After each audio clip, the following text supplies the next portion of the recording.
Muy buenos días. En el marco del 40 aniversario de la reapertura de nuestra universidad, la Universidad Pontificia de México, el Centro de Estudios de Familia, Bioética y Sociedad, la Universidad Pontificia de México y Editorial NUN, les damos la más cordial bienvenida y agradecemos su presencia para esta presentación del libro En busca del cuerpo personal, más allá de la naturaleza y la objetividad, de la maestra Andrea Diego Armida y el doctor Alberto Vargas Pérez. Cefabios es un centro de investigación interdisciplinar donde el principal objetivo es analizar y pensar las problemáticas contemporáneas que tienen que ver con la identidad personal, su dignidad inalienable y la familia. Resultado del trabajo de esta investigación es la presentación de este libro, En busca del cuerpo personal. La presentación constará de la intervención de autoridades de nuestra universidad, así como de algunos comentaristas invitados. Sin más, damos inicio a este evento presentando al rector de nuestra universidad, el presbítero doctor Alberto Anguiano García, con el cual siempre estamos agradecidos con su presencia. Le doy la palabra. Gracias.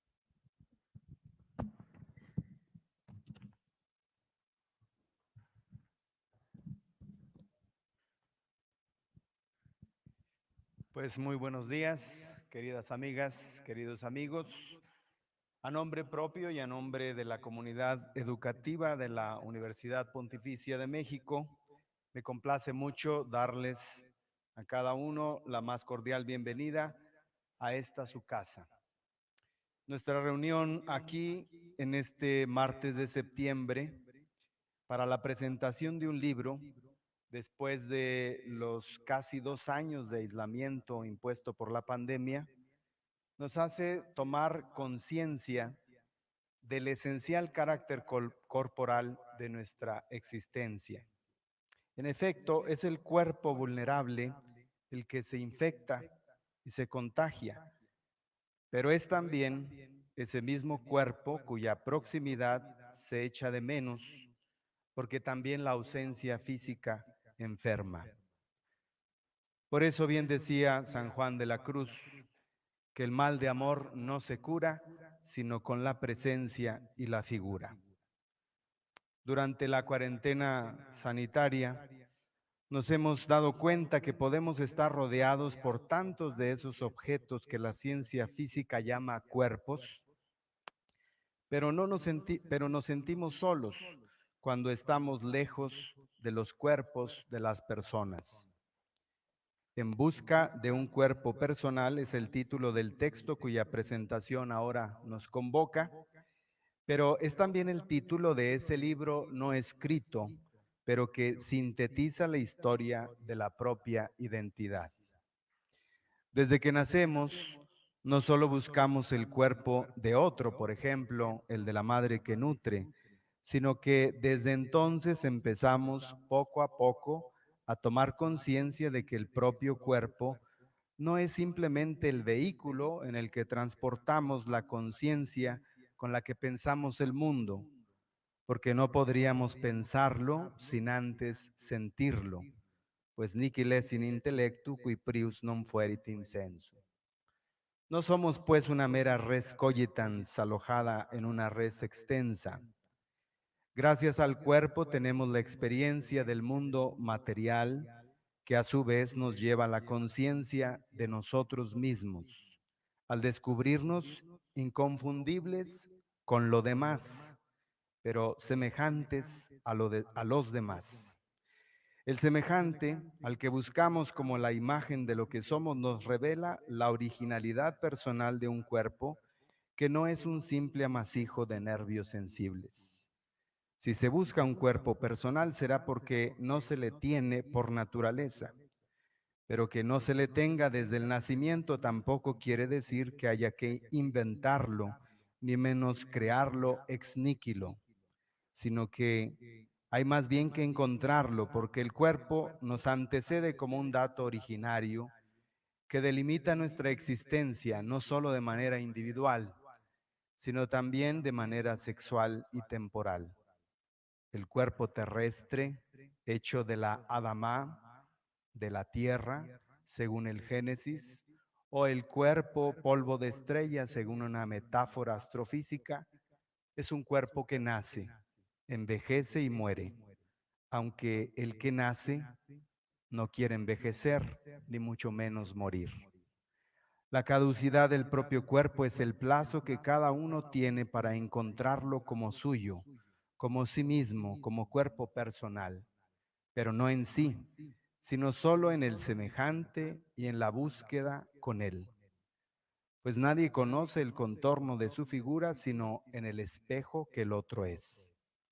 La búsqueda personal de encontrar el propio cuerpo, más allá de la naturaleza y la subjetividad, es una aventura desafiante, pero también fascinante. Agradezco mucho a Andrea Diego Armida y Alberto Vargas, los autores, por ofrecernos en este texto de casi 200 páginas una hoja de ruta clara y bien trazada para esta búsqueda del cuerpo personal. Gracias a nuestros invitados, los presentadores que nos honran y nos ilustran con sus comentarios, la doctora Blanca Castilla de Cortázar, el doctor Daniel Bernardus y la doctora Carolina Flores Langarica, decana de la Facultad de Filosofía de nuestra universidad. Mi especial agradecimiento a la editorial NUN, también al padre Guillermo Gutiérrez, director del Centro de Estudios de Familia, Bioética y Sociedad de la UPM, y a todos ustedes, muchas gracias por su grata presencia. Buena presentación. Buenos días.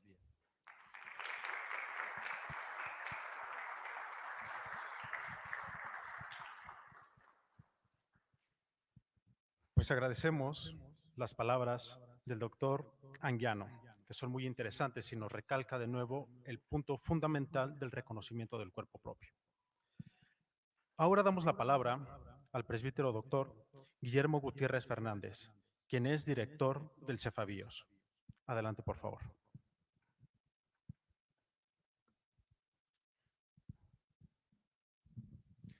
Buenos días a todos. Me van a disculpar que no haga las tradicionales saludos haciendo el elenco de las personalidades aquí presentes. Todos son amigos y eso es mucho más. Apenas quiero dedicar algunas palabras para congratularme con mis queridos amigos y colaboradores, Andrea Diego Armida y Alberto Ignacio Vargas, por la publicación del fruto de su trabajo de investigación a lo largo de más de 2 años en nuestro Centro de Estudios de Familia, Bioética y Sociedad.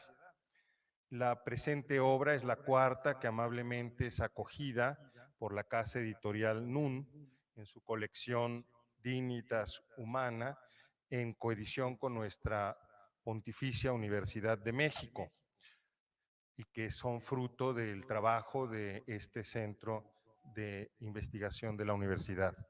Como se sabe, el Cefabios está involucrado en la promoción de la investigación en el área de la antropología de la familia, de la sexualidad humana y la identidad personal, que ve en la vocación al amor y en la diferencia sexual dimensiones esenciales para la realización de la persona en cuanto persona. La cuestión decisiva en nuestro tiempo es, sin lugar a dudas, la cuestión del amor. Y a ella están íntimamente conectados los temas de la corporeidad y de la identidad personal. Vivimos en una cultura que enaltece la igualdad a costa de la cancelación de la diferencia, porque desconoce la relación y deja al individuo a merced de sí mismo, de su propio autogobierno y soberanía.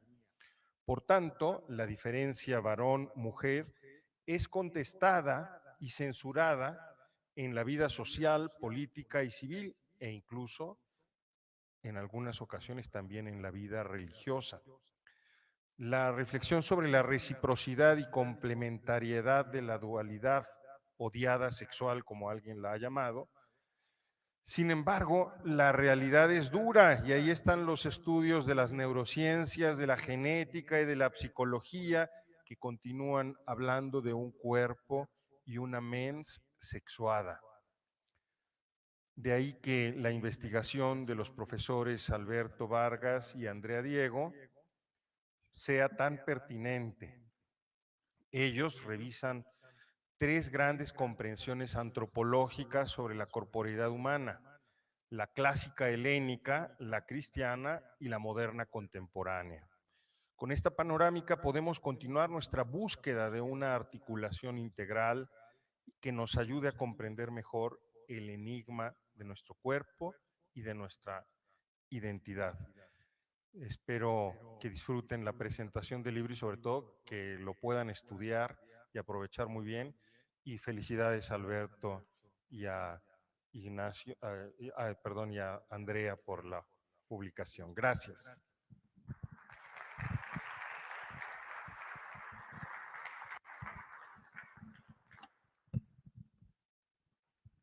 Agradecemos las palabras del padre Guillermo Gutiérrez, justamente que nos pone de nuevo el matiz sobre la pertinencia de estas investigaciones que hacen en el Cefabios. Muy bien, ahora damos paso propiamente a la presentación del libro por parte de nuestros comentaristas. Presento con ustedes al doctor Daniel Bernardus, que nos acompaña a la distancia desde Ámsterdam. Doctor Daniel Bernardus es un biólogo teórico. Actualmente imparte cursos interdisciplinares sobre salud en Amsterdam University College. Ha realizado un doctorado en biología y actualmente está empezando su segundo doctorado en filosofía del cuerpo según Leonardo Polo. Le apasiona el tema de la salud del corazón humano, tanto biológica, socialmente y espiritualmente. Lo que más le llama la atención es el reflexionar sobre las grandes cuestiones que aquejan la vida humana. Es editor de la revista mensual Relájate, Relaciónate y Reflexiona sobre las grandes preguntas. Pues le damos la bienvenida al doctor Daniel Bernardus. Tiene usted la palabra. Muchísimas gracias por la invitación. Ya se han dicho muchas cosas muy importantes y quiero intentar añadir alguna cosa pequeña, pero no antes de agradecer a Andrea y a Beto, a los organizadores, la oportunidad de poder exponer brevemente algunas ideas relacionadas al tema de hoy. Mi exposición empezará por el libro y por la filosofía, pero poco a poco seguirá haciendo más, digamos, espiritual y religiosa. Beto me invitó a escribir el prefacio del libro que hoy se presenta y en ese prefacio hice la siguiente pregunta. Si queremos conocer algo acerca de nuestro cuerpo, ¿por qué iríamos a preguntarle a un filósofo? Podríamos ir a ver a un fotógrafo, a un biólogo o a un médico, pero ¿a un filósofo? Si los autores tienen razón, si estamos en un crisis de pensamiento, como ellos dicen, es muy probable que ustedes en la audiencia sean algo escépticos sobre lo que la filosofía pueda aportar sobre esa cuestión. Y si no lo son ustedes, quizá otras personas en nuestra sociedad. Sin embargo, los autores de este libro no son escépticos y han emprendido la tarea de escribir sobre nuestro cuerpo partiendo de la filosofía. ¿Podemos superar la crisis y tomar la delantera? Sí, podemos, libremente, porque somos personas humanas libres. Se puede decir que eso es uno de los objetivos de este libro. Me gustaría aportar algunas ideas a esa línea de reflexión, que es realmente muy interesante. En el libro se exploran algunas visiones diferentes del cuerpo humano que han llegado a ser dominantes en diferentes periodos de tiempo. Mi pregunta de fondo es, ¿por qué existen esas diferencias en la filosofía del cuerpo? ¿Y cómo podemos entender lo que subyace a esas diferencias?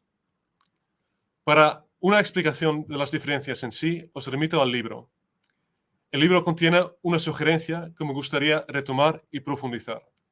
Se trata de la sugerencia de que la diferencia entre la visión moderna del hombre y la cristiana es metodológica y implica un rechazo a la filiación. Lo que quiero señalar es que esos dos elementos, la metodología analítica moderna y el rechazo a la filiación, tienen mucho que ver entre sí. En algunas entrevistas grabadas, Leonardo Polo ha dicho que, según él, el límite mental se debe al pecado original.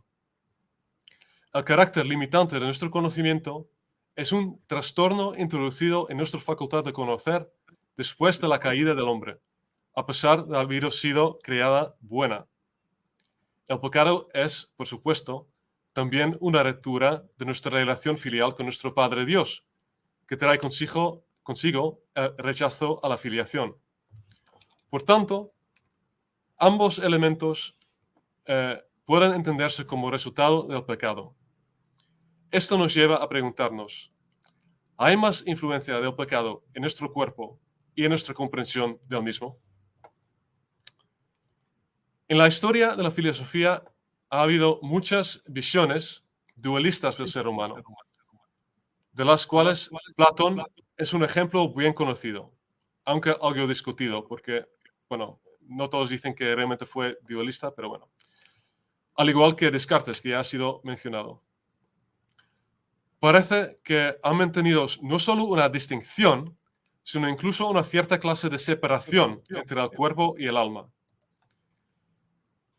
Ahora si vamos a los escritos de San Pablo, creo que encontramos una especie de dualismo cristiano en sus escritos. Se trata de un dualismo diferente de los dos anteriores. San Pablo dice, ¿quién me libera de este cuerpo de muerte? Pero también, tu cuerpo es el templo del Espíritu Santo. Por lo tanto, el cuerpo no se ve sistemáticamente de forma negativa, como en otros dualismos, pero tampoco está exento de problemas. Algo pasa. Y al leer más a San Pablo, queda claro que ese algo es precisamente el pecado. Nuestros cuerpos sufren la influencia del pecado original, así como la de nuestros pecados personales. El desorden se ha introducido en ellas y están necesitados de redención. No en vano, nuestro Señor dedicó la mayor parte de su tiempo a curar enfermedades. Es un signo de redención. Ahora, no me malinterpreten. La curación de nuestro cuerpo es solo un signo de redención.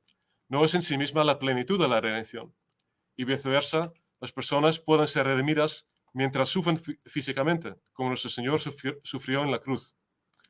Aún así, no debemos olvidar que el pecado también influye en nuestro cuerpo. Es muy posible que a partir de esta experiencia de un cuerpo cargado de pecado, los filósofos hayan elaborado sistemas de pensamiento dualistas. Pero esos sistemas están prematuros y carecían de redención. Entonces, ¿hay formas de superar la influencia del pecado en nuestros cuerpos? Está claro que sí. En la otra vida, todos los bienaventurados, ojalá todos aquí presentes, tendrán cuerpos gloriosos, que no estarán sujetos al pecado. Pero, ¿qué pasa en esta vida? Recientemente he estado en contacto con una mística católica holandesa llamada Elisabeth Duet, una señora que siguiendo la inspiración divina ha fundado un centro llamado La Vie, que ayuda a personas con necesidades espirituales. Ella, junto con algunas personas que la ayudan, lleva más de 20 años trabajando y han sido aprobados por el obispo local. Siguiendo su carisma, ayudan a las personas a estar presentes en sus cuerpos, a estar en casa consigo mismas. Elizabeth señala que es fácil que las personas huyan al exterior, ocupándose continuamente de las cosas que les rodean, o que se empujan hacia abajo. ¿Qué quiere decir con eso y por qué es un problema? A Elizabeth, cuando se refiere a la persona humana, le gusta hablar de lo creado por Dios en nosotros. Mientras todo lo demás, lo que Leonardo Polo llama esencia, alma y cuerpo humanos, a ella le gusta describirlo como el hombre pequeño, o quizá en mexicano, el hombrecito. El hombrecito, dice, está sujeto a las consecuencias del pecado original.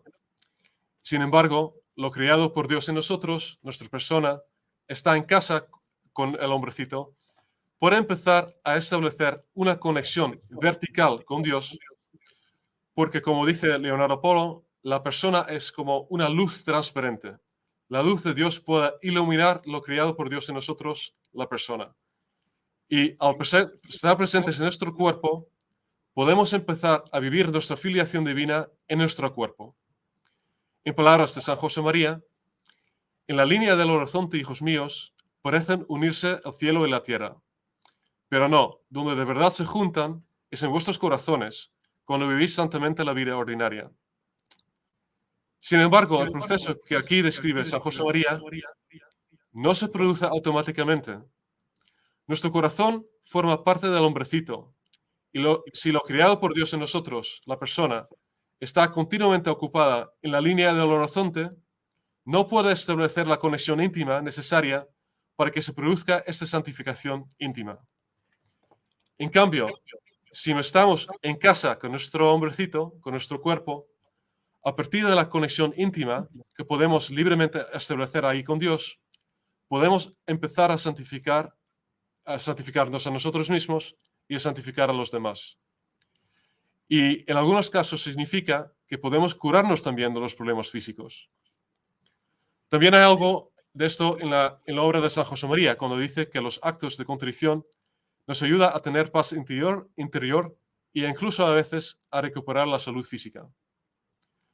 Curiosamente, en esta línea, Elizabeth dice que su carisma está a medio camino entre el psiquiatra y el sacerdote.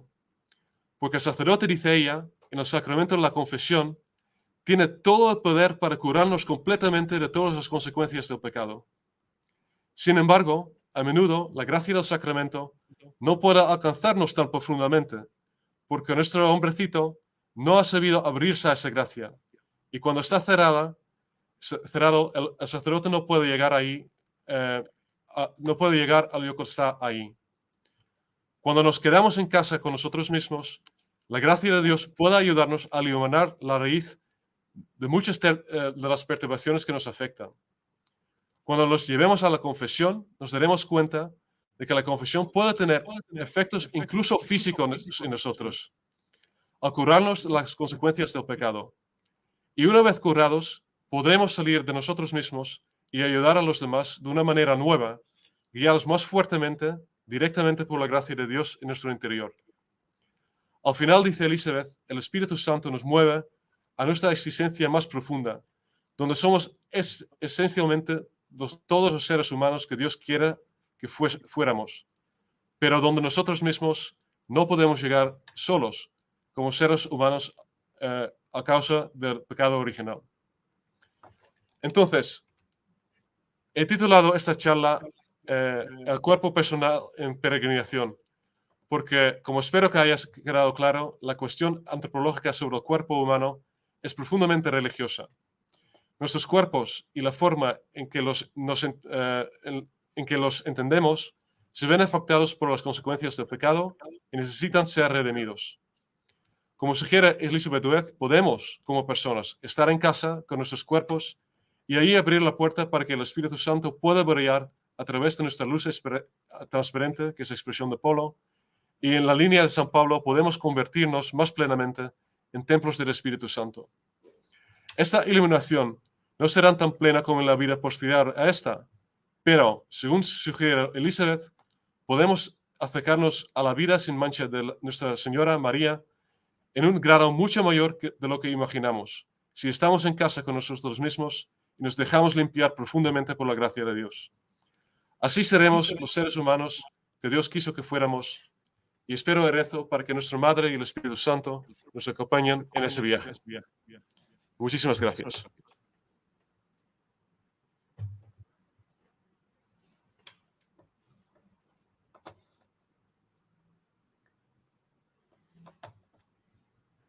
Muchas gracias, el doctor Bernardus.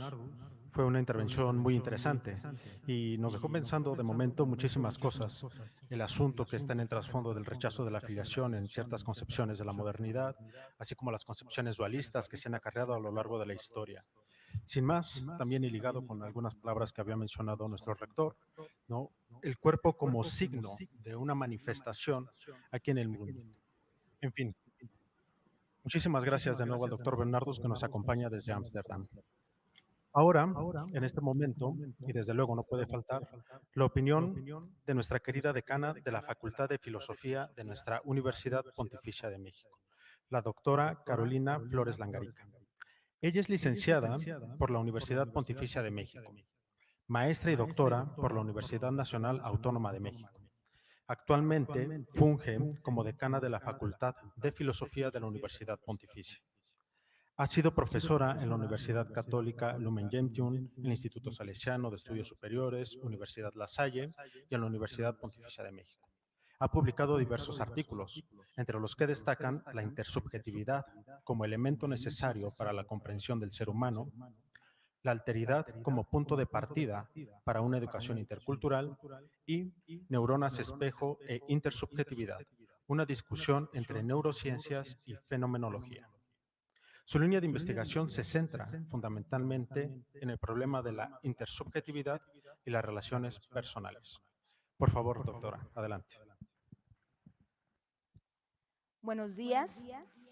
Antes que nada, quisiera agradecer al doctor Guillermo Gutiérrez por la oportunidad de estar aquí representando a la Facultad de Filosofía de la Universidad Pontificia de México. En primer lugar, quisiera felicitar a los autores, la maestra Andrea Diego Armida y al doctor Alberto Vargas. Les agradezco que su texto me ha hecho pensar y abrir nuevos horizontes en el camino de mi reflexión filosófica.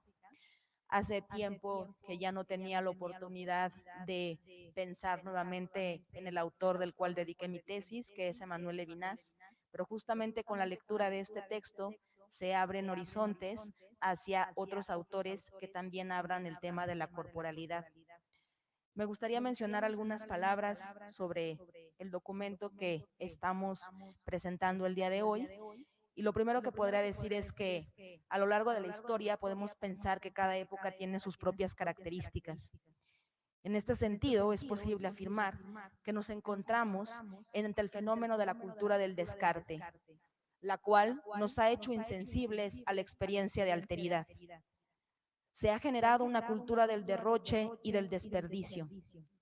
El problema radical es que en el consumismo y en la cultura del descarte, esto no se da únicamente en el ámbito de los objetos, sino también se ha dado hacia los seres humanos, quienes terminan siendo eliminados de la sociedad.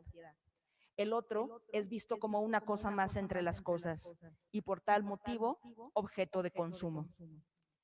Parece ser que en la época en la que nos encontramos se presenta una cultura del rechazo, pues existe una globalización de la indiferencia que nos ha acostumbrado lentamente al sufrimiento del otro como si esto fuera algo normal.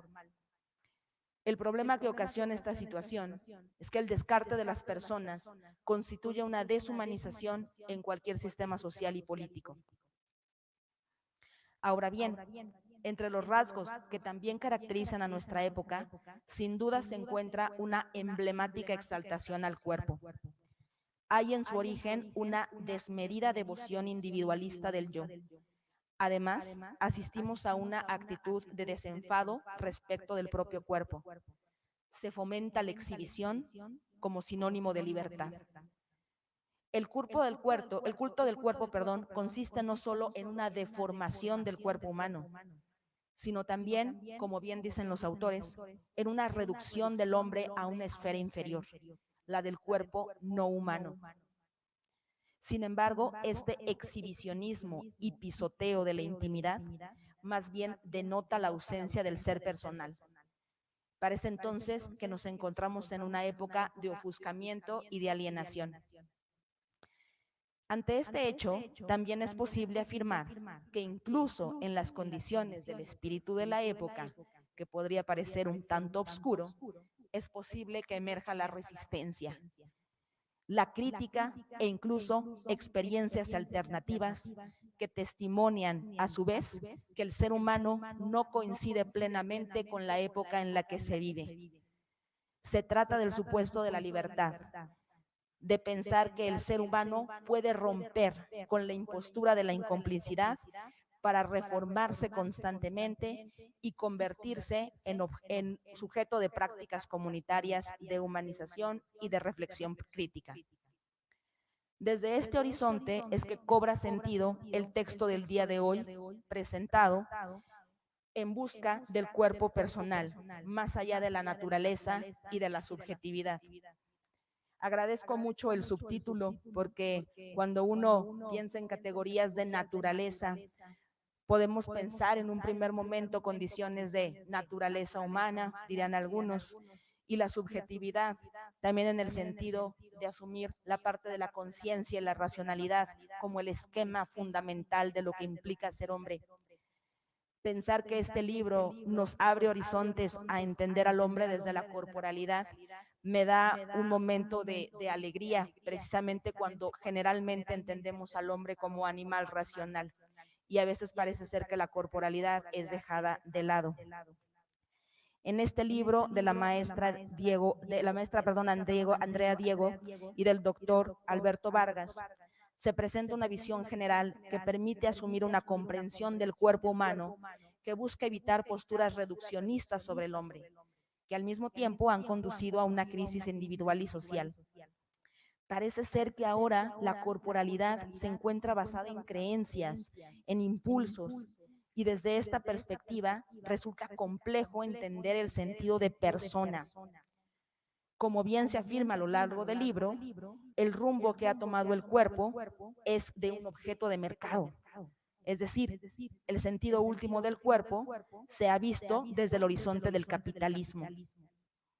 En concordancia con lo mencionado sobre la cultura del descarte, en tiempos dominados por la técnica, el cuerpo termina siendo más bien un objeto de consumo e intercambiable.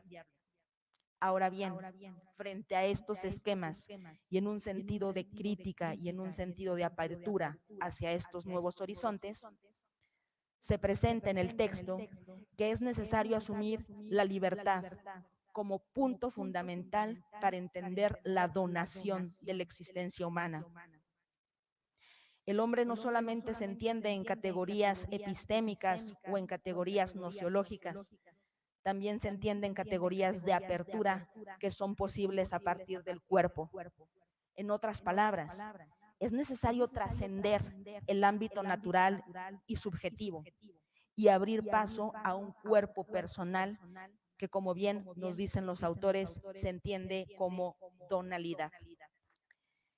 Agradezco, insisto, que su texto me haya permitido retomar algunas investigaciones que había podido realizar en un momento sobre el autor denominado Emmanuel Levinas y que nos abren precisamente a la necesidad de un encuentro con el otro que no remite al ámbito epistémico.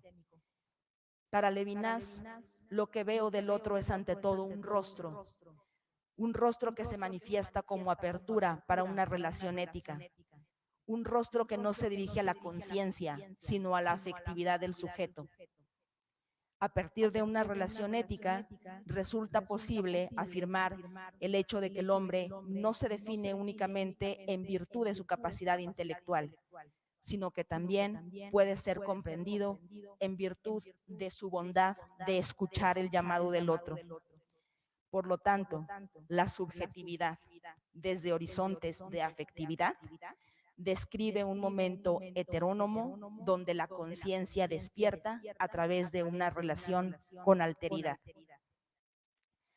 Con base en lo anterior, se sostiene que el acceso a la trascendencia es posible gracias a esta relación con la alteridad que se presenta como un desbordamiento no en el orden teórico, sino moral. La experiencia con el rostro del otro no es representación, sino afectividad. Es a partir de la relación ética que resulta posible afirmar el hecho de que el hombre no se define únicamente en virtud de su capacidad intelectual, sino también puede ser entendido a partir de la escucha, también puede ser entendido a partir del cuerpo. Agradezco la posibilidad de presentar este texto y espero que este documento nos abra horizontes y caminos de nuevas reflexiones. Muchísimas gracias.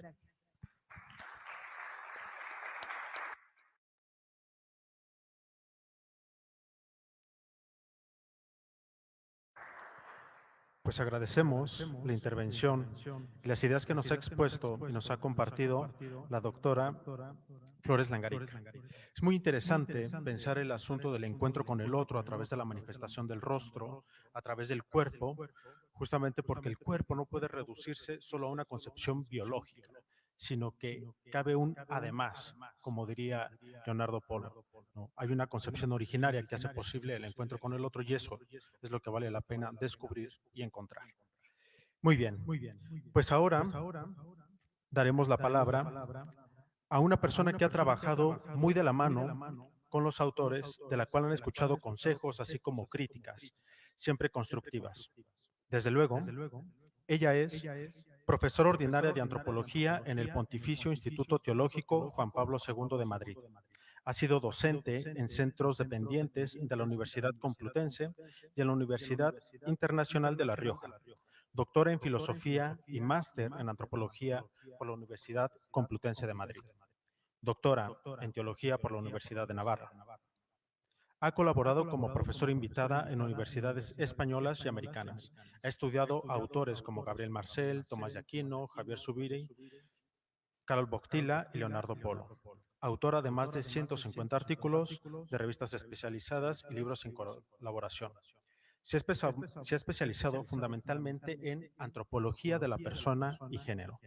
Sin más, con ustedes, la doctora Blanca Castilla de Cortázar, la cual nos acompaña desde Madrid, España. Adelante, doctora, por favor. Muchas gracias al Centro Cefabios, a la Universidad Pontificia de México y a los colegas de mi equipo de trabajo en México. Me da mucha alegría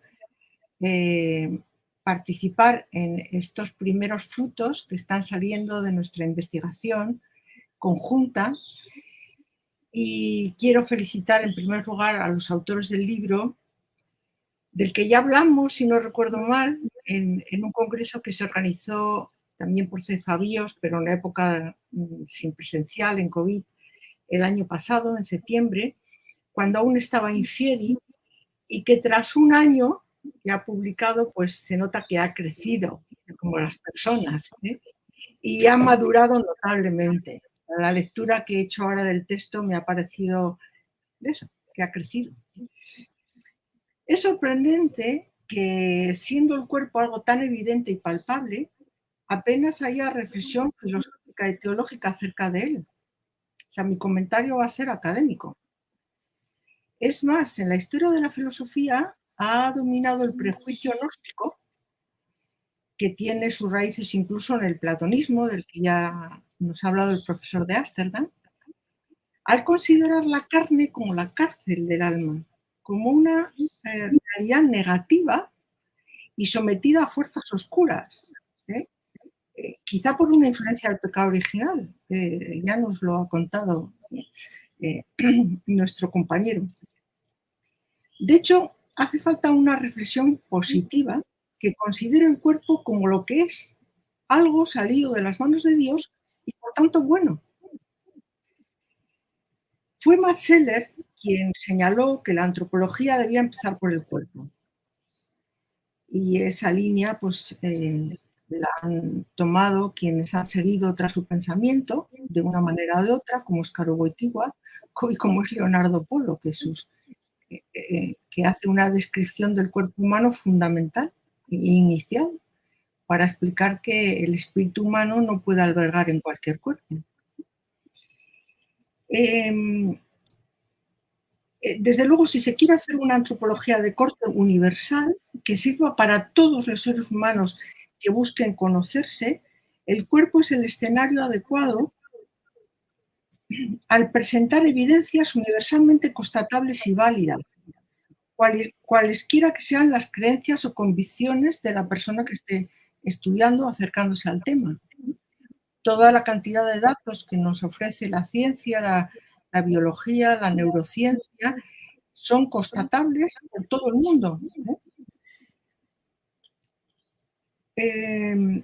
Este trabajo es especialmente necesario para quien se propone profundizar en las novedosas afirmaciones de Karol Wojtyla, que es lo que quiere hacer nuestro proyecto de investigación, que aún no han sido recibidas ni asimiladas.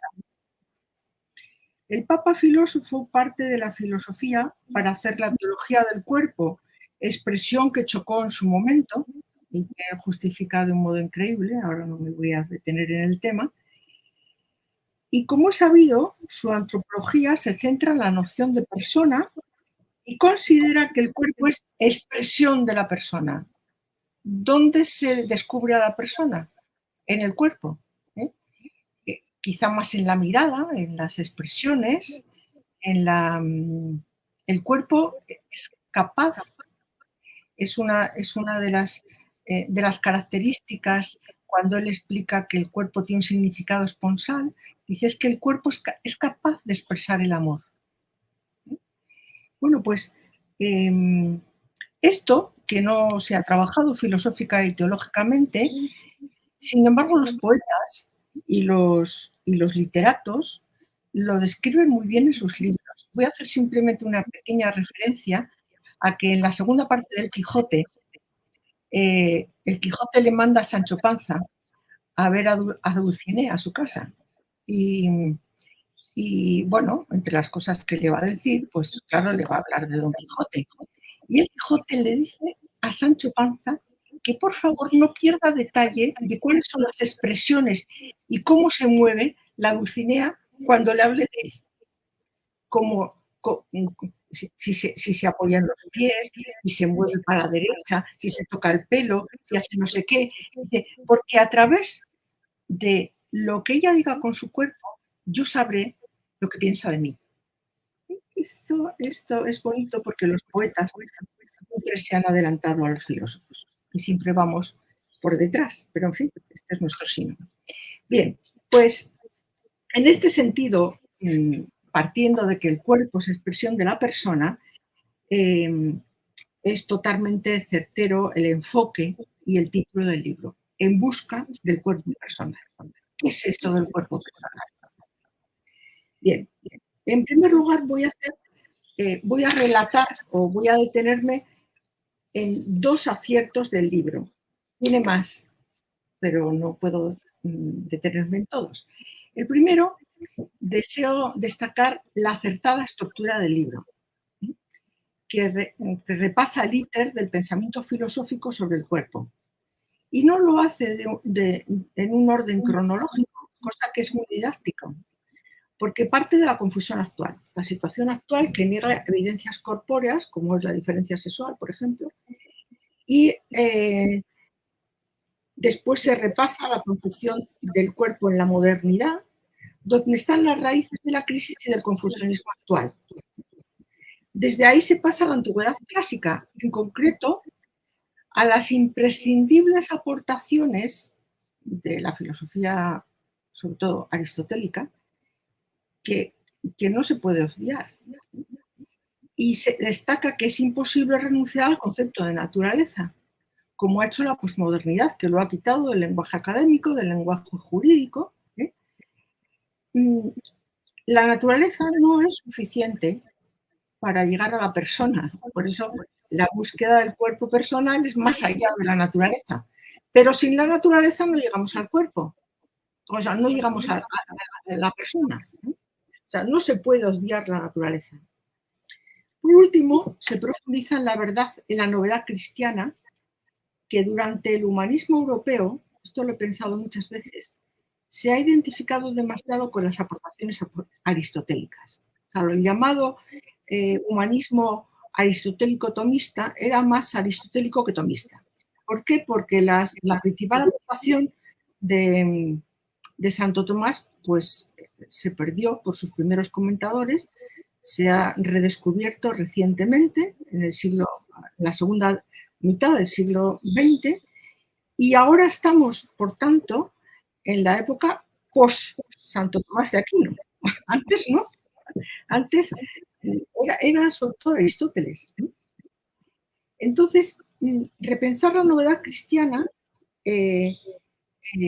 necesita también el contacto con las fuentes patrísticas, que también fueron abandonadas, no queriendo, pues, o por falta de contacto entre Oriente y Occidente, por el tema de que de las malas traducciones. Ahora, por ejemplo, de San Gregorio de Nisa, que han estado todos, está el padre de la Iglesia que más filosofía sabía, y que pues sus obras han estado en un monasterio griego durante siglos. Ahora, recientemente, hace un par de décadas, Harvard ha hecho su edición crítica de todas sus obras, y ahora hay cientos de personas que están estudiando a Gregorio de Nisa. Bueno, pues la novedad cristiana tiene que tomar ese contacto con las fuentes patrísticas que encierran una riqueza que aún está por explorar y desarrollar filosóficamente. Lo cierto es que, filosóficamente hablando, la principal aportación del pensamiento cristiano es la distinción entre naturaleza y persona, que, como se ha descubierto varias veces en el siglo IV, en el siglo XIII, pero luego se ha perdido, pues todavía no está suficientemente asumida por el pensamiento cristiano incluso. Y según el pensamiento cristiano respecto a la persona, en palabras de Zubiri, en la articulación entre intimidad, originación, la relación de origen, de todo el tema de la filiación, de la paternidad, y la comunicación, estriba la estructura última del ser personal. O sea, hay tres dimensiones que sí se desarrollaron en la Edad Media y luego se perdieron, que son la intimidad, la originación, sobre todo por parte de un autor que no aparece en el libro, por cierto, que es Ricardo de San Víctor, que hace una descripción de la persona muy original,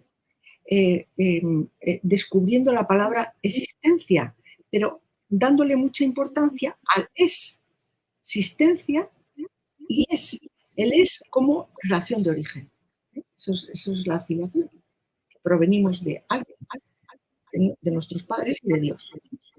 La persona, fundamentalmente, de Dios, porque los padres no pueden dar la persona. En este libro, dicho íter,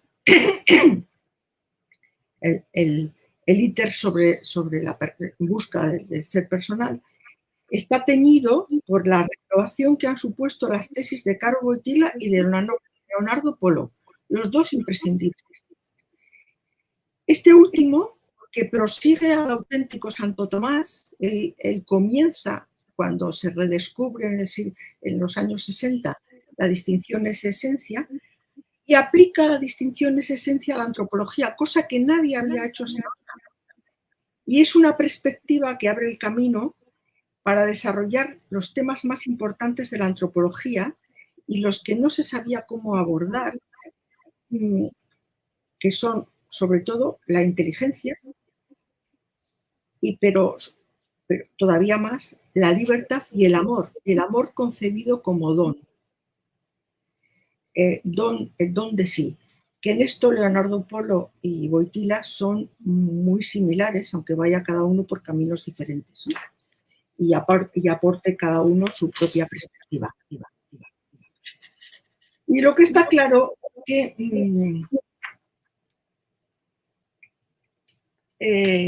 para hacer antropología, y esto lo dice el libro varias veces y quiero recordar que es un acierto, no es suficiente la metafísica. Hace falta hacer antropología ontológica, porque el acto de ser del hombre es distinto del acto de ser del cosmos. Entonces hay niveles en el acto de ser. Yo esto no se lo he oído decir más que a Polo. Y es lo que a mí me clarificó mi búsqueda después de haber sido más de una década profesora de metafísica y yo no entendía cómo desde la metafísica se podía ir hacia la persona. La clave me la dio Polo. Al distinguir entre el acto de ser del cosmos, la pregunta que yo siempre me hacía era ¿dónde estaba el acto de ser de un perro cuando se muere? Si cada ser tiene su propio acto de ser. Un acto de ser realmente lo tiene cada persona. Las sustancias del universo participan del acto de ser del cosmos. Y esto es absolutamente diáfano, pero es antropología trascendental, no es simplemente metafísica. Bueno, este es el primer logro del libro que yo quería destacar, ¿no? la acertada estructura del libro. Y el segundo, quiero destacar la belleza del lenguaje. Hay, ahora al leerlo, he saltado aquí, voy a decir 3 frases, pero hay más, que podrían pertenecer a una antología. Por ejemplo, hablar del éxodo personal desde el vientre materno a la trascendencia de la donación. Eso es una descripción de lo que es la persona impresionante. El éxodo desde el vientre materno a la trascendencia de la donación. O, por ejemplo, y es el epígrafo de un subtítulo de un libro, el cuerpo, apertura con destinatario. Es genial. Y luego la filosofía de estar a toda... la afirmación, al hablar de las relaciones que tiene que tener la filosofía con el cristianismo, ya todos conoceréis que ha habido una gran disputa si existía o no la filosofía cristiana. Unos autores decían que sí, otros decían que no. En el siglo XX hubo un debate sobre el tema. Yo siempre he pensado que si la filosofía cristiana es filosofía, entonces el apelativo cristiano se le puede quitar, que es universalmente inteligible. No es fe, es filosofía. Aunque sí nace en la inspiración cristiana. Pero este libro, por ejemplo, al hablar de esto, dice que la filosofía ha de estar abierta a toda fuente de transparencia. Me parece genial. Para quitar todos los prejuicios de la gente. Es que eso es un pensamiento cristiano. Digo, si es pensamiento humano, que puede estar a la altura de cualquier persona que quiere pensar y conocerse a sí misma. ¿Qué es lo que hay que hacer ahora? Porque cada vez el mundo es más globalizado, hablamos, las culturas no están cerradas, sino que están completamente abiertas. Tenemos que hablar un lenguaje universal, o lo que le pasó a los obispos polacos en el Concilio Vaticano II, que dicen que es donde Juan Pablo II tuvo una conversión antropológica, porque dijo, si en la Gaudium et Spes estamos diciendo que tiene que ser la influencia de la ética cristiana en el mundo, nosotros que vivimos en un país comunista dirán, bueno, lo que dice el concilio es para los cristianos. Dice, no, tenemos que fundamentarlo antropológicamente para que se den cuenta que también es para ellos. Eso es muy importante. Hay que hacer una antropología, una ética para todo el mundo, porque tenemos que fundamentar la dignidad. Está hecha la Declaración de los Derechos Humanos, pero sin fundamentarlos. Por eso los derechos humanos se han corrompido. Bien, pues la belleza del lenguaje es un segundo aspecto que es importante. Y luego quiero hacer 3 reflexiones. Espero que no pasarme de tiempo, pero la primera, aunque Zubiri afirma sin dudar que tras la pérdida de la noción de la persona y el plano ontológico de la subsistencia en estériles debates de la tardía escolástica, el camino rehecho por la modernidad, pasando de la res al sujeto, al yo, hasta llegar a la persona, es un camino erróneo. No todo lo hecho por la modernidad es inservible, sino nos encontramos con que tenemos que enlazar con el pasado y parece que hay que hacer un paréntesis con muchos siglos de pensamiento. Me estoy refiriendo, por ejemplo, al concreto, a la noción de subjetividad, que también aparece en el subtítulo del libro.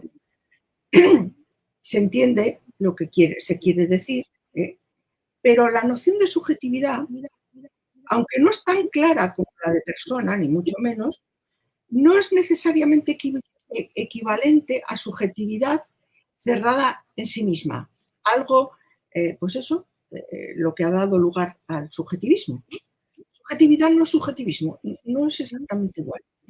Por lo tanto, hay un núcleo de salida, hay una vía de salida. En este sentido, me ha sorprendido que algunos textos del magisterio, por ejemplo, el compendio de la doctrina social de la Iglesia, describen al hombre como subjetividad relacional. O sea, que es alguien que tiene conciencia, pero que está abierto en relación. Bueno, pues esto creo que que hay que reflexionar. Hay, hay cosas en la época moderna que puestas en su contexto, en un contexto adecuado, son salvables. Vale. Primera reflexión. Segunda reflexión. He dicho que voy a hacer 3.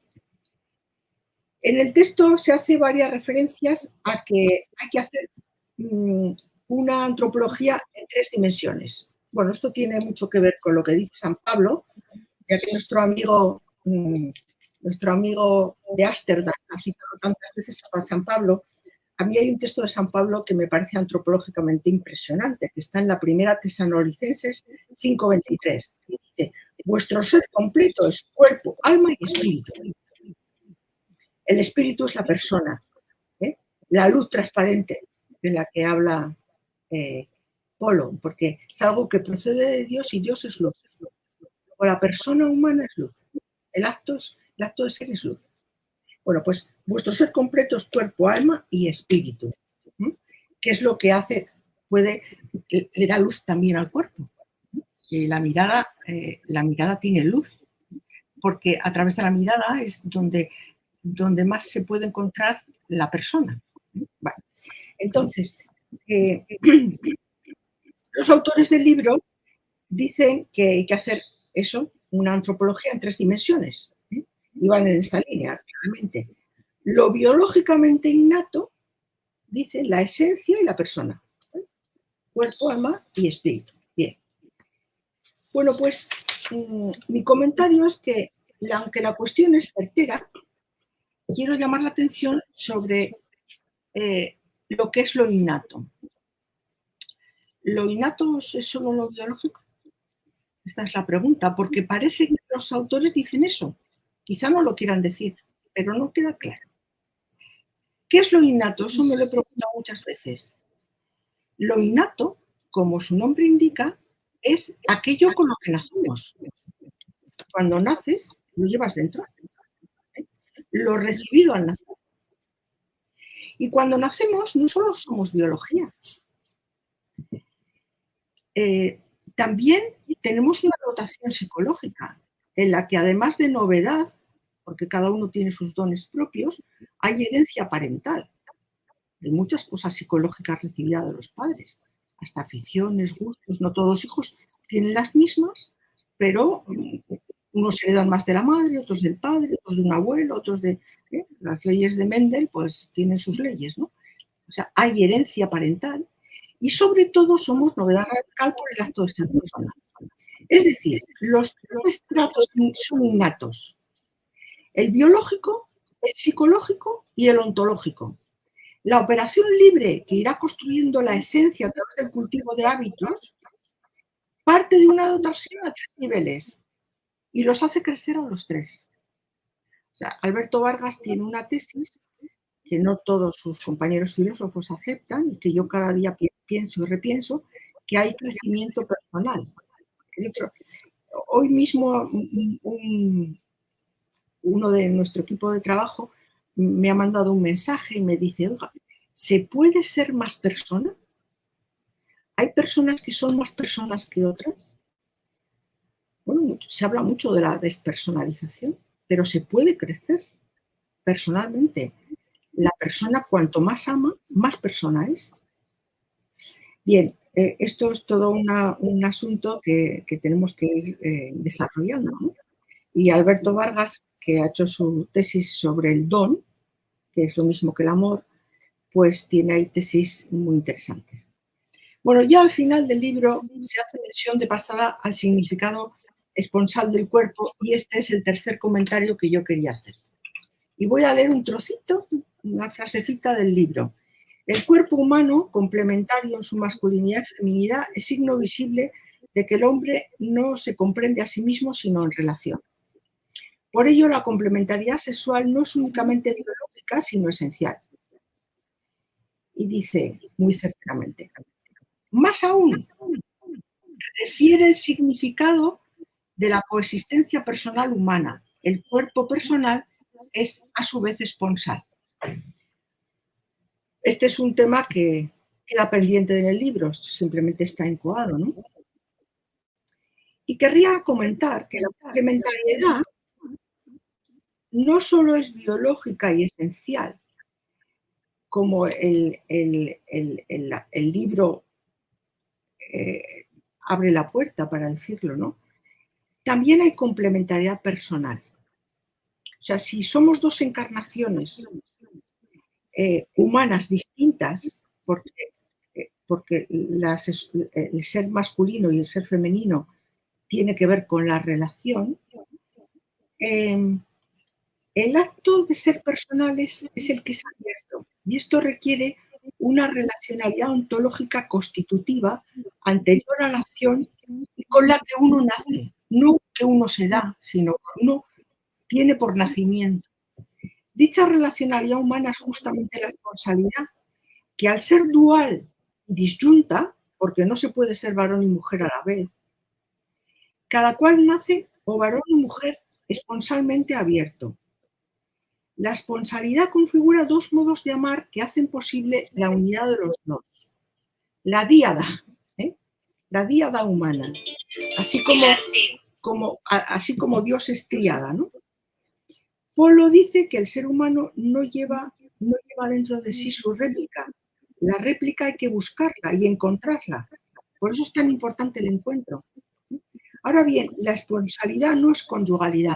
Por eso, y no me voy a extender, hace falta distinguir entre lo que es la esponsalidad, que es una estructura personal que configura disyuntamente el corazón humano, la nuncialidad, que añade un compromiso exclusivo con otra persona y se da también en el celibato apostólico, y la conyugalidad, que es un tipo de nuncialidad que dura la vida terrena con peculiaridades propias como la una caro. Bueno, y ya para terminar, diré que este pequeño libro, que no llega a 200 páginas, tiene muchísima información, a veces implícita o simplemente incoada, y está necesitada de un ulterior desarrollo, o sea que los autores tienen tarea para rato. Ya se dice al principio que se va a dar una visión de conjunto sin extenderse en cada cuestión, pero la sensación al leerlo es que es como un puchero en ebullición, donde se están cociendo muchas cuestiones que requieren una posterior maduración. Parte de la riqueza de este libro, este ensayo solo es el principio, como digo, es que está escrito a cuatro manos, cosa que no es baladí, acogiendo los recursos también intelectuales, porque los hombres ven cosas que las mujeres no ven y las mujeres ven cosas que los hombres no ven. La visión completa es de los dos, cuya contribución conjunta siempre da como resultado la fecundidad en todos los campos, también en el pensamiento. Pues entre los dos puede conseguir lo que cada uno no puede conseguir por separado. Así que animo a los autores a proseguir con este trabajo, que teniendo en cuenta su necesidad y la falta de aportaciones relevantes, puede rellenar una laguna y ocupar un importante lugar en la antropología que hay que desarrollar. Nada más.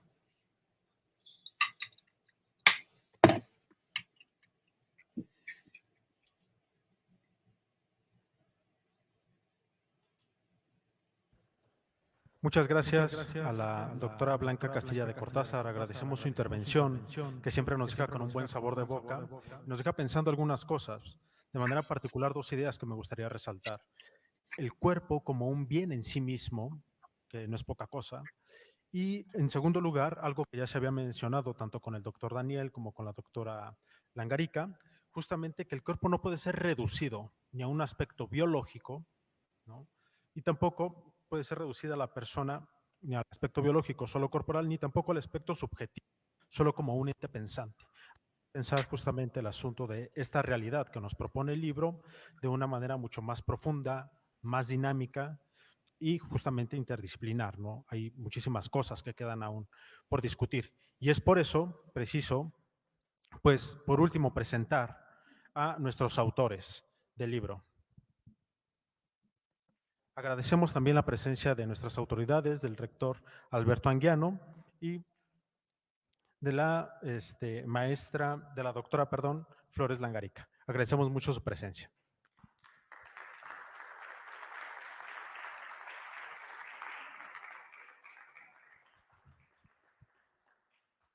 Ahora sí, llegó el momento más esperado, poder escuchar a nuestros autores del libro. Sin más, vamos a presentar a nuestros autores. La maestra Andrea Diego Armida y el doctor Alberto Vargas Pérez. La maestra Andrea Diego Armida es investigadora de tiempo completo en el Centro de Estudios de Familia, Bioética y Sociedad. Doctoranda en Filosofía en la Universidad de Navarra en España. Es maestra en Historia del Pensamiento y licenciada en Pedagogía por la Universidad Panamericana. Especializada en la Teología del Cuerpo de Juan Pablo II, ¿no?, en el Theology of the Body Institute. También trabaja como académica o ha trabajado como académica en universidades como la Universidad Anáhuac de México y la Universidad Panamericana.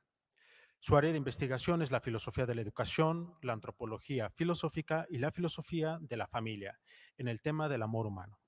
Ha colaborado en diferentes trabajos de investigación, entre ellos el artículo que destaca Presupuestos, exigencias y efectos de la donación recíproca en amor y responsabilidad. Actualmente presenta su primer publicación. También tenemos al doctor Alberto Ignacio Vargas Pérez. Es esposo y padre de 2 hijos, asesor académico del Cefabios y director de APAX, Instituto de Ciencias de la Acción. Es doctor en Filosofía por la Universidad de Navarra. Es máster en Gobierno y Cultura de las Organizaciones por la Universidad de Navarra en España. También tiene un máster en Educación por la Universidad de Villanueva, España, y maestría en Ciencias Políticas por el TEC de Monterrey. Es miembro del Sistema Nacional de Investigadores del CONACYT, nivel 1, miembro de la Asociación Mexicana de Filosofía y vicepresidente del Leonardo Polo Institute of Philosophy en Estados Unidos. Ha sido profesor invitado en diversas universidades de Estados Unidos y Latinoamérica. Junto con este libro que hoy presentamos, es también autor de los libros Genealogía del Miedo, un estudio antropológico de la modernidad, y Ser y Don, una teoría antropológica del juego.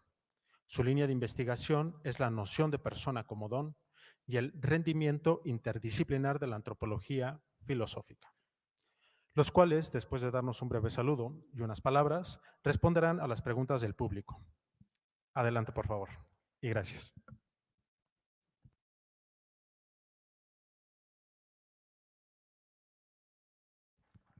Bueno, muchas gracias, Charlie, por tus palabras. Creo que, bueno, yo agradezco muchísimo el modo en que lo haces, el modo en que vas llevando el evento, creo que lo haces de un modo espectacular. Gracias también a pues, todo el equipo de Cefabios, por supuesto el padre Guillermo y a todo mi demás equipo, al cual yo admiro, agradezco infinitamente y muchas gracias, equipo. Gracias, por supuesto, a mi familia, siempre presente, y a la familia de Beto, también siempre presente. Y obviamente, pues gracias a Beto por acompañarme todos estos años a seguir creciendo y trabajando en lo que vamos siendo llamados a profundizar. Y pues el día de hoy en el tema de la búsqueda que estamos haciendo todos en el mundo de nuestro cuerpo y sobre todo de su significado personal. Nada más con eso, muchísimas gracias a todos también y por supuesto a nuestros invitados que están fuera de México. Gracias por sus comentarios, gracias por leer este libro y pues nos vienen muy bien. Muchísimas gracias. Gracias, Andrea.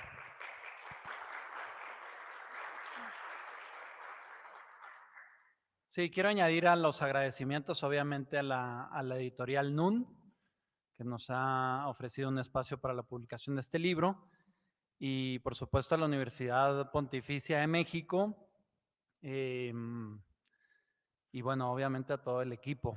Yo agradezco sobre todo a Andrea, que muy pronto pasó de ser una discípula a ser una maestra, y bueno, pues este es el resultado propiamente de una investigación de 2 años que el Cefabios ha tenido a bien financiar y estamos agradecidos por eso, pero en realidad se trata de una investigación de 7 años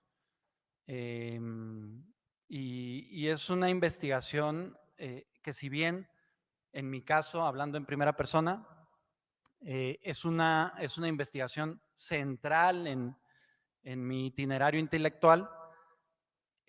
es una temática a la que no estaba dispuesto a enfrentarme. Y en ese sentido, el encuentro con Andrea ha sido una oportunidad para abordar un tema tan difícil como este. Como les decía, es el itinerario de 7 años de diálogo entre ella y yo. Un día me asaltó en mi oficina y me empezó a cuestionar unas ciertas temáticas que yo pues voluntariamente evadía, ¿no? Y empezamos con una investigación sobre Juan Pablo II, que es un libro pendiente por publicar. Y bueno, ahora hemos hecho una investigación general que pensamos que pueda otorgar los criterios para enfrentarse a un tema tan difícil como este. Posiblemente sea de los temas pues más difíciles de abordar. Es un tema netamente interdisciplinar y por lo tanto muy difícil. Nosotros lo que hemos querido presentar aquí son los criterios pues antropológicos, filosóficos para tener un encuentro con ese problema, tanto en el ámbito científico, en el ámbito docente, académico, como sobre todo, como lo dice el título, en el ámbito personal, tener ciertas coordenadas para poder enfrentarse a esa temática. Y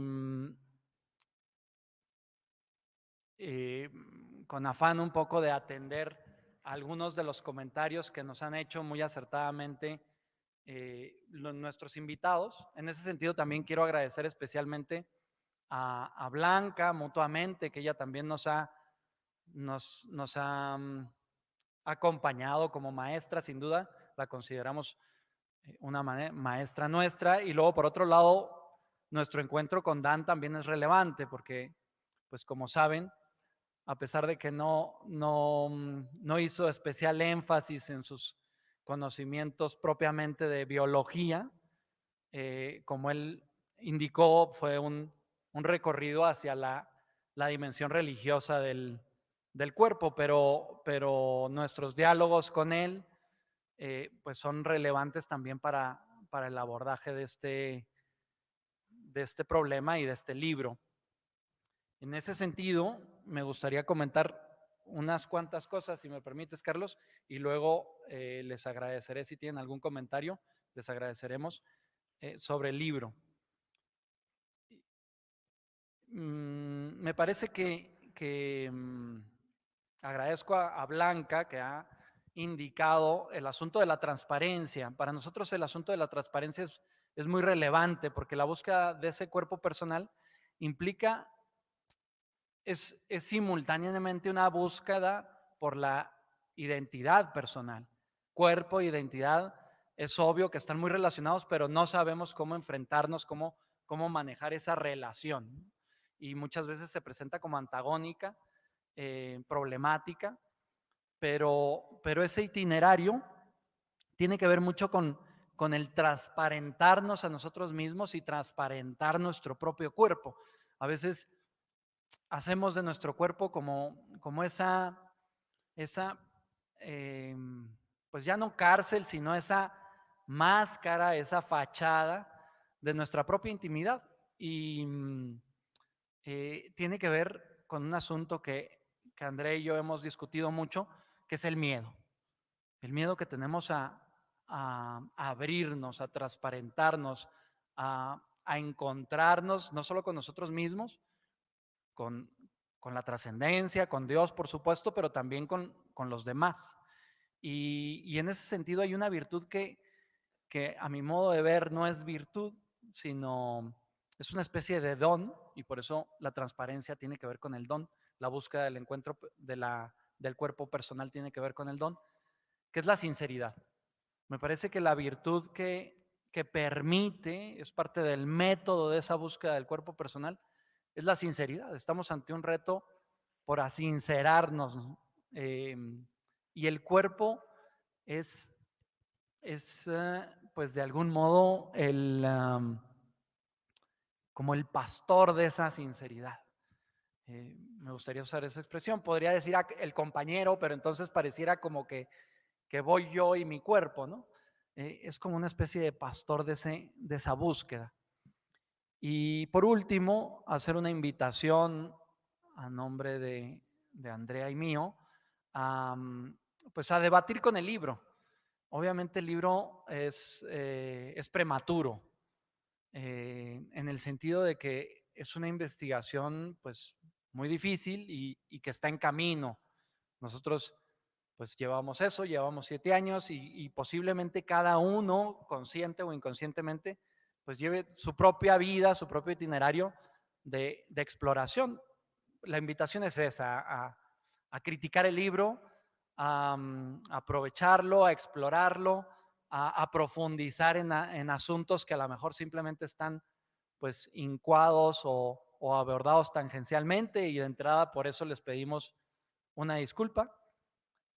Y gracias por estar aquí.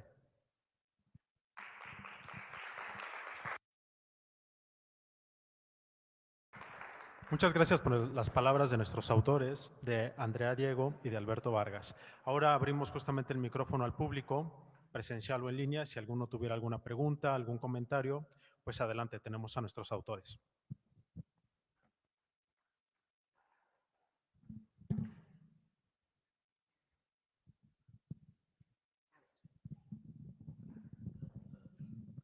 Nadie se preocupe, porque si no, Andrea y yo podemos seguir hablando sin ningún problema, ¿eh?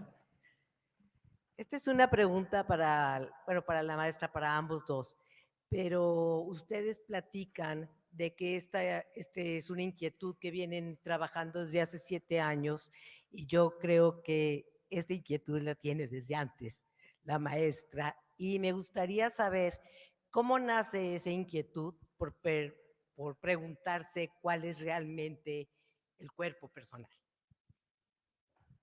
Muy bien, muchas gracias. Me parece que es una pregunta que tiene diferentes dimensiones, tanto en mi vida como en la de Beto y como en la vida actual de la iglesia, del mundo occidental y hasta podríamos decir que del mundo en general, ¿no?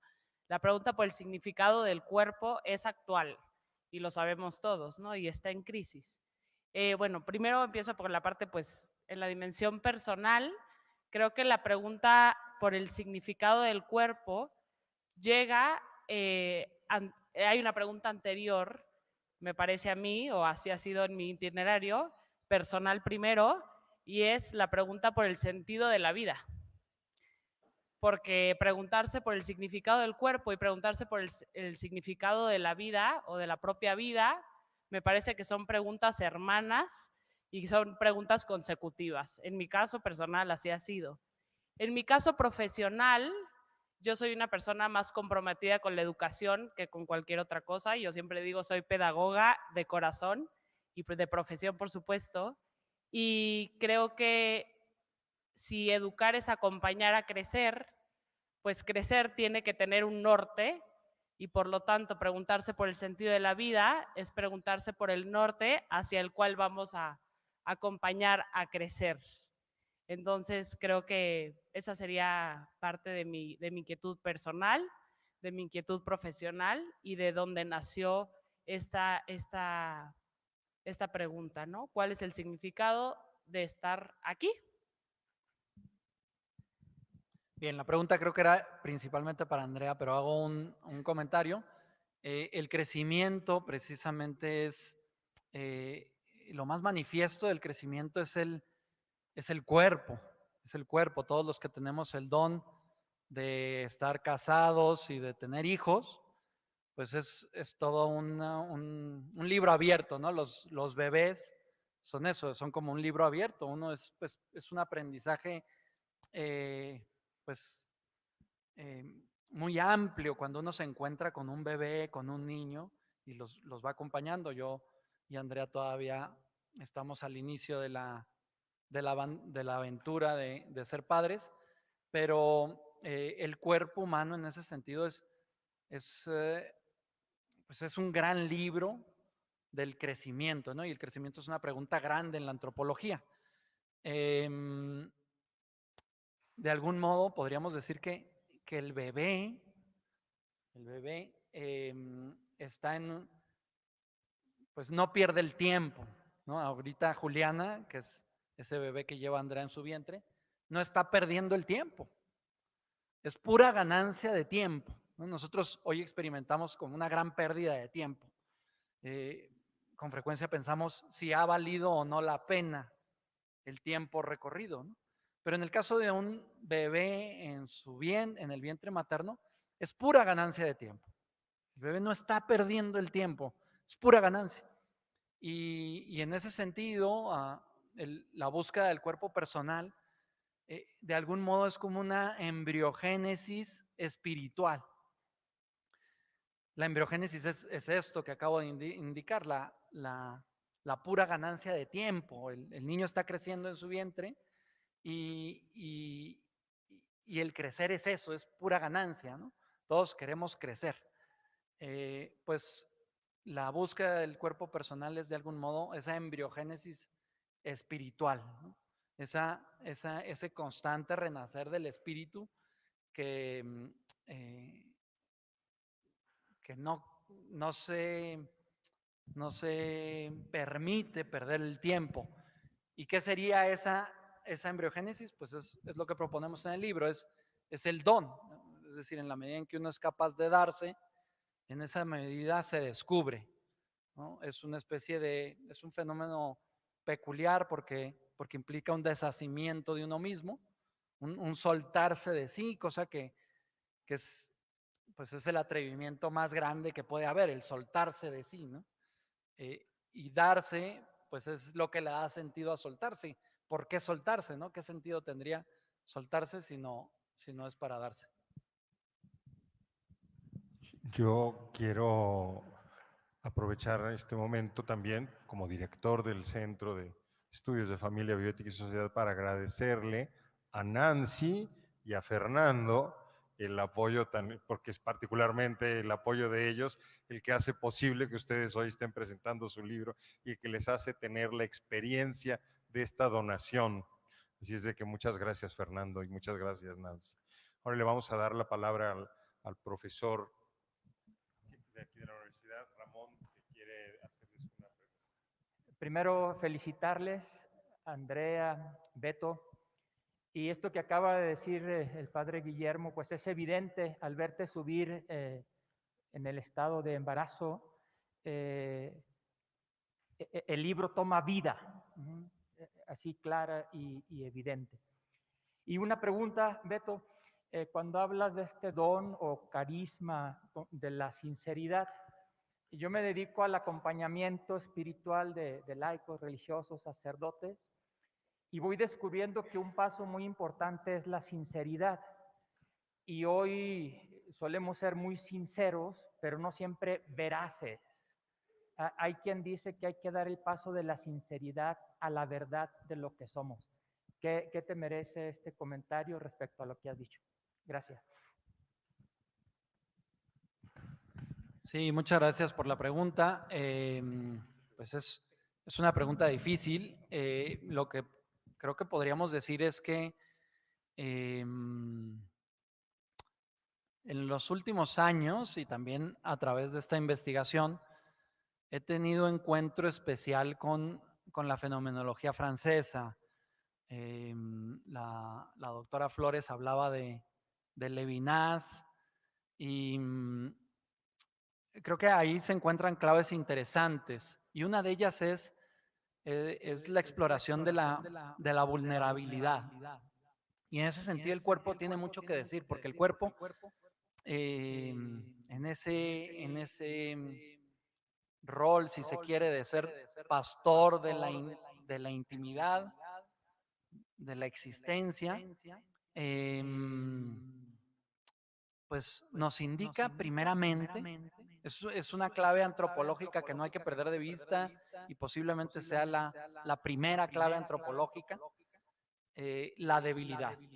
Es decir, el hombre es un ser que nace débil. La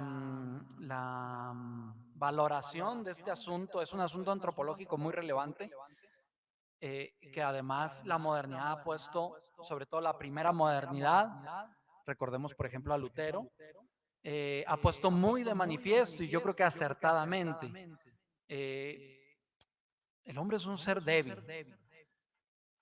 Lo que pasa es que de algún modo el itinerario de los últimos siglos nos ha llevado a comprendernos sobre todo como un ser fuerte.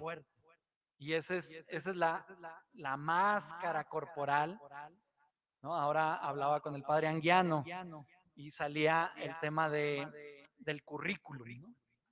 Entonces yo le decía, padre, no se olvide que los currículums están hechos para apantallar.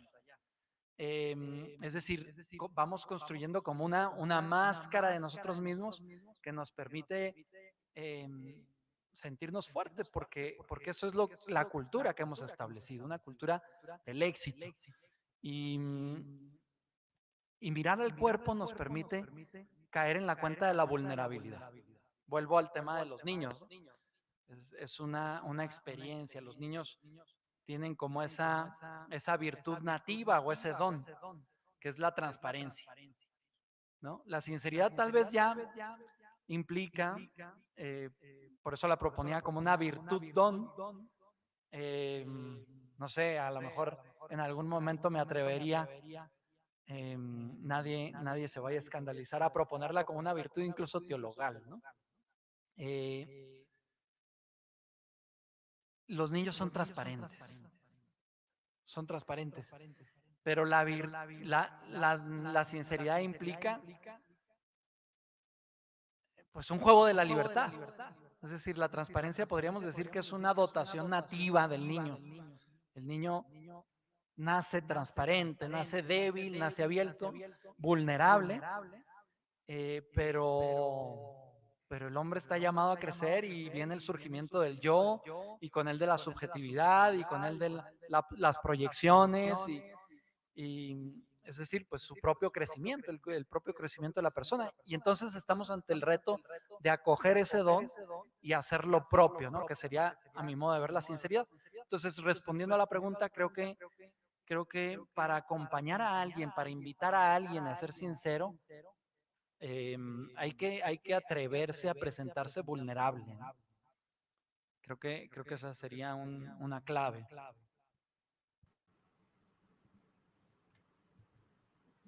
Muchas gracias por estas preguntas y estos comentarios. Vamos a darle la palabra al doctor Daniel Bernardus, que también quisiera hacer alguna pregunta a la distancia. Gracias. Bueno, muchas gracias y muchas felicitaciones de nuevo a Beto y Andrea, que muy bonito todo ese evento y el libro. Tengo una pregunta para Beto, que va sobre el tema que tocaste ahora, el tema del miedo, ¿no? Entonces, está claro que la conexión digamos, la conexión dinámica entre la persona y el cuerpo es un asunto muy difícil y profundamente misterioso. Y es por eso también que he ido a buscar un poco en la mística, porque ahí se encuentran algunos claves que quizá si no es difícil encontrar, ¿no? Entonces, a mí me parece una sugerencia muy bonita que el miedo puede ser un impedimento en esa conexión entre la persona y cuerpo. Pero mi pregunta sería, ¿eso sería la única posible barrera? Y lo pregunto porque, bueno, también desde mi experiencia personal veo que hay otras muchas dificultades, ¿no? Entonces uno puede encontrarse un poco a gusto en su propio cuerpo, quizá por otro tipo de cosas que han pasado en el pasado y se han quedado como en la memoria corporal, que es una cosa muy íntima y que tiene todo tipo de vivencias. Entonces, bueno, solamente preguntar si querías... Se puede avanzar, pero no respondo la pregunta porque él quiere escucharla. Gracias. Sí. Hola.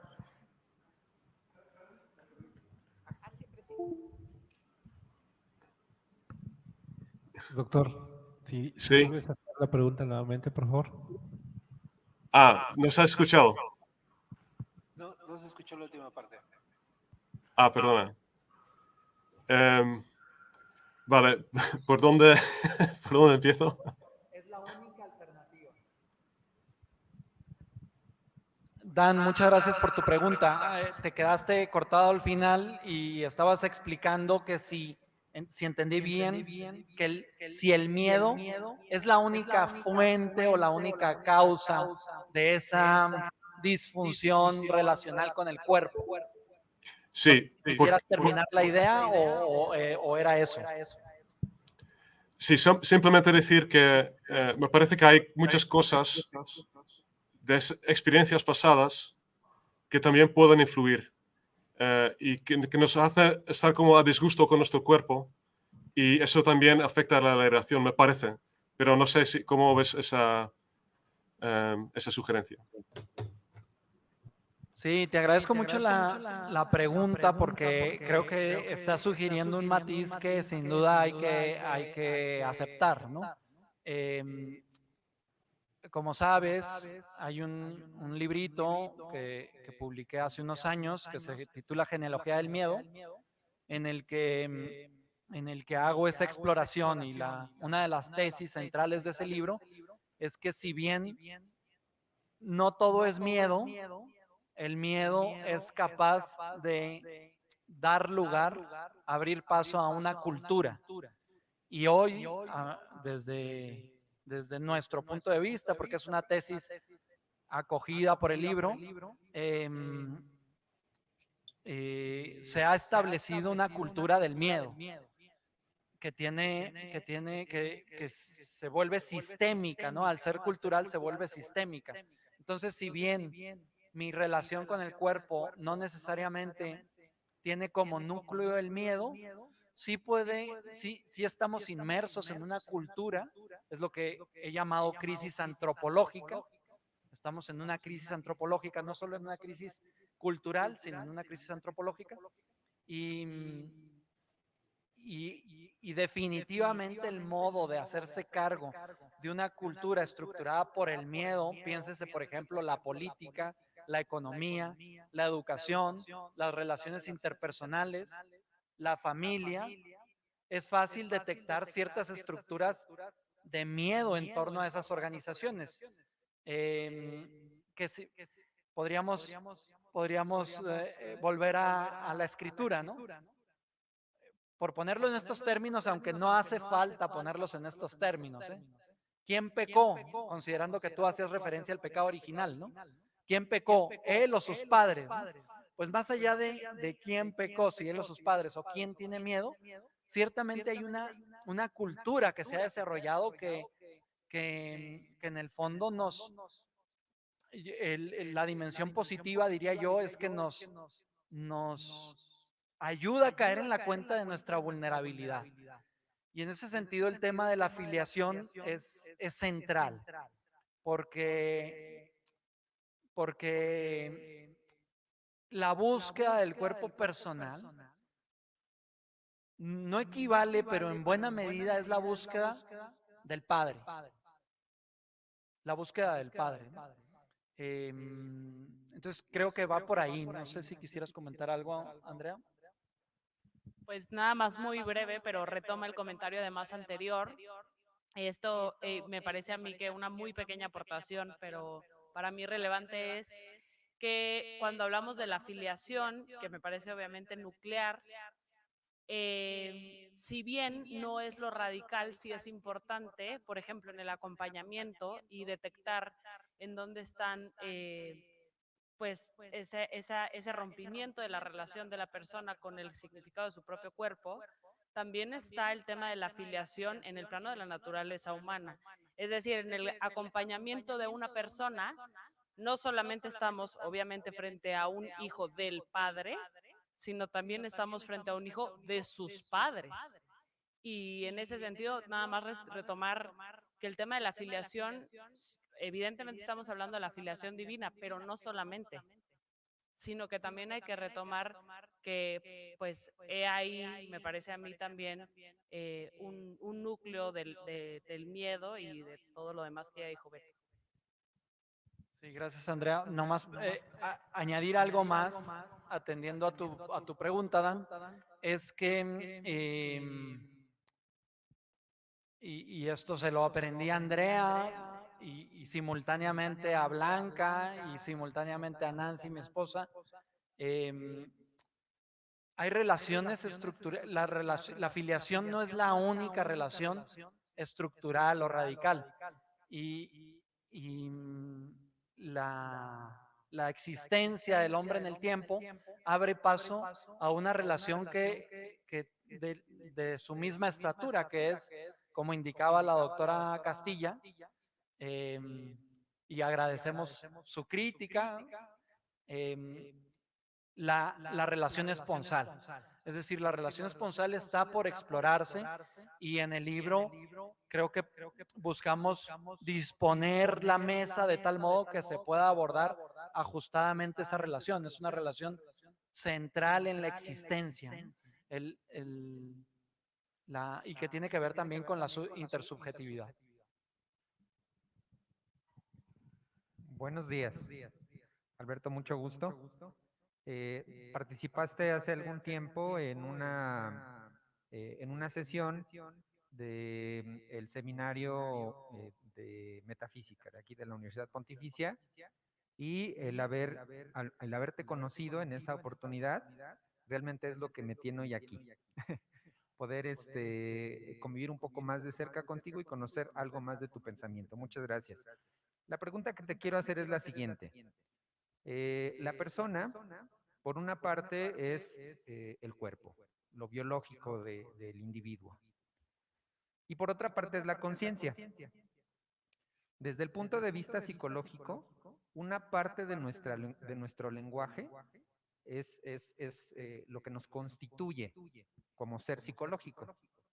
Todas esas experiencias que nosotros recordamos y que le van dando forma a lo que pensamos que es bueno y malo.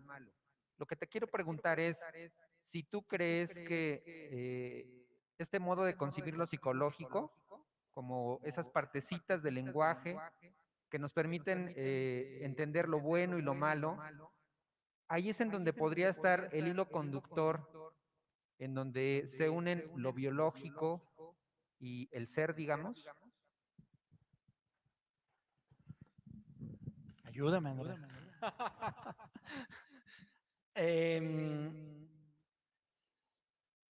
A ver, vamos a ver cómo abordar el problema. La psicología, me viene ahora a la cabeza, tenemos un equipo en el Cefabios donde hay una fenomenóloga, y es parte de ese encuentro mío con la fenomenología. Husserl, de algún modo, a su modo, está buscando proponer o propone el establecimiento de una psicología trascendental, de algún modo, ¿no? Y creo que el asunto está, creo que efectivamente hay mucho que decir por ahí. Hoy la psicología, aunque Husserl la plantea en otros términos, es una disciplina que tal vez está en el enclave de la crisis antropológica, precisamente porque hay un gran hándicap para abordar el problema del yo, el problema de la conciencia, el problema de la intersubjetividad, y hay una gran carencia de método. Hay una gran carencia de método. No sabemos cómo encontrarnos con esa dimensión humana. Y eso es un problema para acceder o para formular o para moverse en el itinerario de la búsqueda de la identidad personal. De tal modo que si no hay una especie refundación o reformulación de la psicología, no vamos a ser capaces de proseguir. Es decir, creo que está bien apuntado el asunto y no sabría darte una respuesta fuerte, ¿no? Sin duda, yo creo que eso pasa por una incorporación de la psicología clásica, como proponemos en este libro. La psicología, por ejemplo, aristotélica, es desconocida, simplemente desconocida. Yo no me ha sucedido que me encuentre con un psicólogo que siquiera considere que hay una psicología griega, ¿no? Ya en sentido amplio. Perdón por el ataque al gremio, ¿no? Pero creo que hay un gran vacío, un gran hándicap en psicología especialmente, ¿no? Y creo que tiene que pasar por ahí primero, pero obviamente no se reduce a eso. Creo que también hay que recuperar la psicología y la medicina de los padres de la iglesia. Los padres de la iglesia son una fuente a la que hay que acudir continuamente, ¿no? Y especialmente mi intuición es que hay mucho que recuperar en los padres capadocios, los padres orientales, porque la fragmentación de fe y razón y luego con ella la fragmentación de las múltiples disciplinas no se da del mismo modo en Oriente. Para recuperar y ser un poco para recuperar la propuesta del Papa Juan Pablo, la iglesia, y no solo la iglesia, sino el mundo científico, hay que respirar con los dos pulmones, ¿no? A eso se refería el Papa Juan Pablo, hay que recuperar Oriente.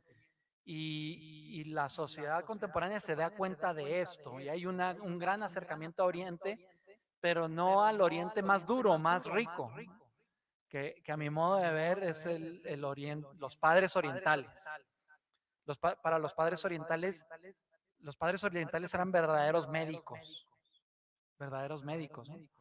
Hay una medicina ahí por explorar. Me viene a la mente, por ejemplo, un filósofo y psiquiatra franco-alemán, se me fue ahora el nombre de pronto. Se están haciendo exploraciones en esa línea, es lo que quiero decir, y creo que por ahí hay mucho que encontrar. Dan, por ejemplo, hablaba de la mística, y tenemos en común, tanto Dan como Andrea como yo, una inquietud grande sobre el asunto de la enfermedad, y sobre todo las enfermedades mentales. Hoy es un gran tema, ¿no? Y no sabemos cómo relacionarnos con ese tema en muchos ámbitos. No sé si posiblemente no he respondido, pero tal vez lo que he querido es aportar un contexto al planteamiento, ¿no? Bueno, pues muchísimas gracias por sus intervenciones. Tristemente hemos llegado al final de este gran evento y pedimos, bueno, las disculpas a las personas que no pudieron expresar sus